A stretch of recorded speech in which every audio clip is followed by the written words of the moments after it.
Indiana Senator Todd Young breaks from former President Trump after his live town hall and says he won't support him in the GOP primary because of his comments about Ukraine.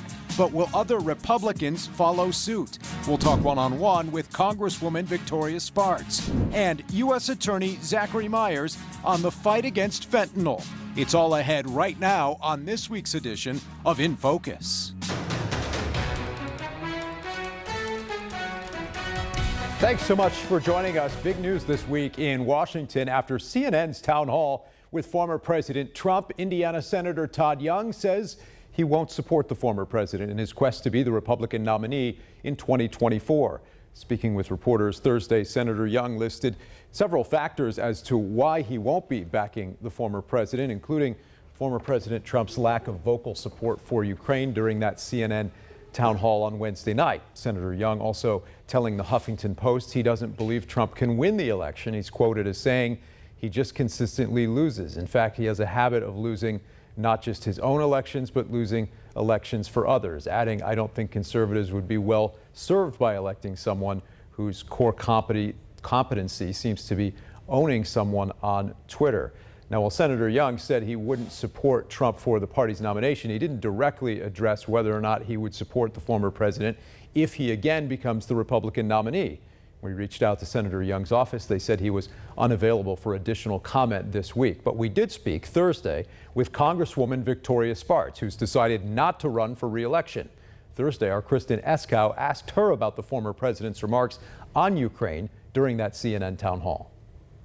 Former President Trump also during that town hall this week wouldn't say whether he wants Ukraine or Russia to win the war in Ukraine. As someone from Ukraine, what was your reaction to that? Well, listen, I mean, Ukraine is going to win that war. And ultimately, there are a lot of different things, that we can talk. But I will tell you one thing, that under President Biden, Putin didn't attack Ukraine, and Putin did attack Ukraine under President Trump, he didn't. And under President Biden, they did.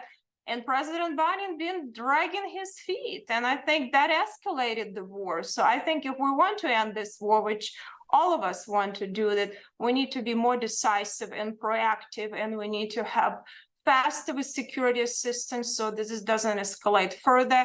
And because it costs a lot of money, but it also costs a lot of lives to Ukrainian people. Should President Trump have voiced more support for Ukraine? President Trump, I mean, there are a lot of people that say, but he's not president right now. When he was president, he was very clear with Putin that you do not attack Ukraine under my watch, and Putin didn't. So let's judge at what he did, not what he say. And he was the only one and the first one before, any Republican and Democrats actually give Ukrainian, lethal aid and weapons.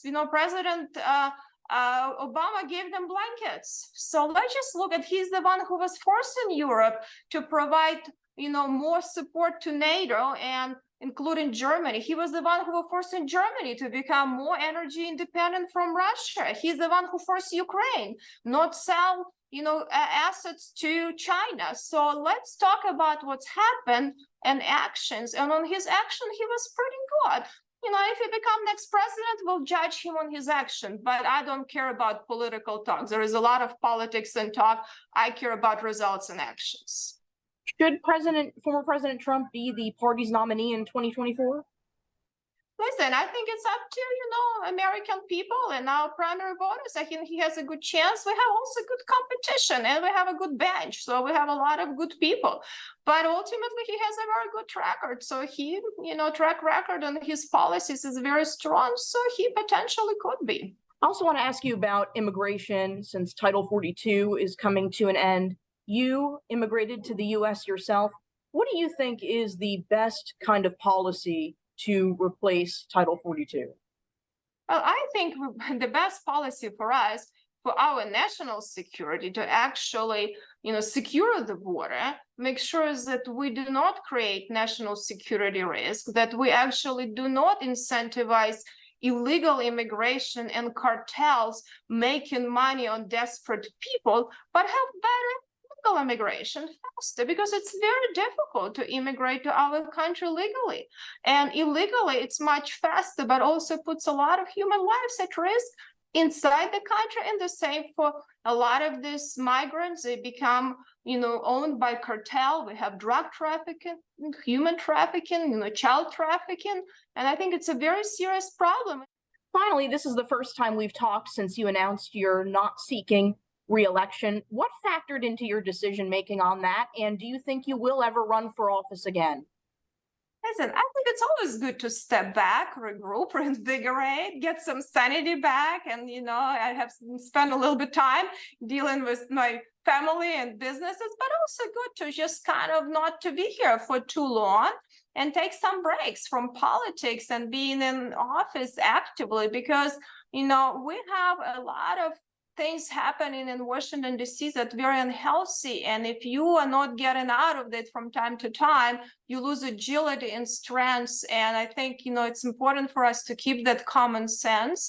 And it also gives me an opportunity to next, year and a half to concentrate on some big issues to help Republicans to succeed and hopefully find a common ground, even in the bipartisan basis, since I don't have to worry about fundraising. It gives me more time to do that. Will you endorse anyone in the GOP primary to replace you?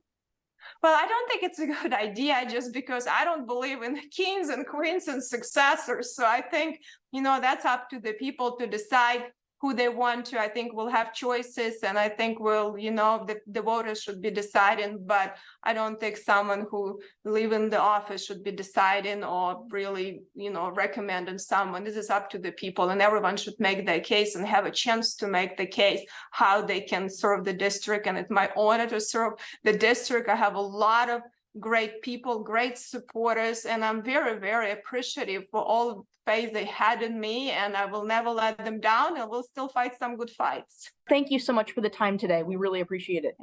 Thank you. Always a pleasure.